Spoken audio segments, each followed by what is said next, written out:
Hello, I'm Code Hero. Before we start, if you're serious about becoming a high-level iOS engineer, subscribe now. Because on this channel, we don't just write Swift, we ship real software, we fix real distribution problems, and we break down the parts most developers avoid. Now let's talk about misunderstood systems. Code signing. Here's the error. Build failed. Provisioning profile. Signing error. Signing requires a development team. This is not a random Xcode issue. This is a cryptographic identity failure. iOS does not allow apps to run on real devices unless they are signed with a valid certificate, a valid provisioning profile, a registered app ID, and a development team. If any of those are missing, the build fails instantly. This error is telling you your app has no identity. Now in the report navigator, we see the same failure. Signing for provisioning fix demo requires a development team. This confirms it's not Swift. It's not Swift UI, it's configuration. And configuration errors are where most developers lose hours. The system is working correctly. Your project simply isn't configured to be signed. Now look at the identity section. Your bundle identifier is not just a string. It is the unique identity Apple uses to connect everything.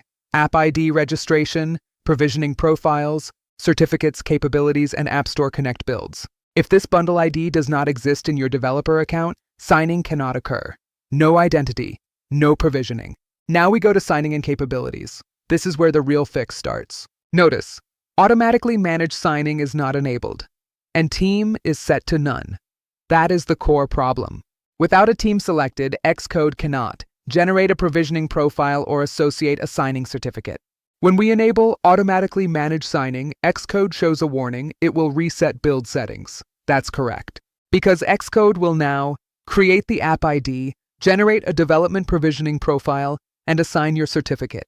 This automation resolves the majority of signing issues. Click Enable Automatic. Let Xcode manage it. Now look at signing again. You have automatic signing enabled and a team selected, a provisioning profile that is Xcode managed, and an Apple development signing certificate. In Keychain, the certificate must have a matching private key. If the private key is missing, signing fails. If the certificate is expired, signing fails. Now everything is aligned correctly. Next step, archive. Product, archive. This generates a signed build for distribution. Then validate the app. Validation confirms the certificate is correct and the profile is valid. When you see validation succeeded, your signing pipeline is correctly configured. And here's the professional workflow summarized. Step 1. Create container. When you archive for the first time, Apple creates your app container in App Store Connect. Step 2.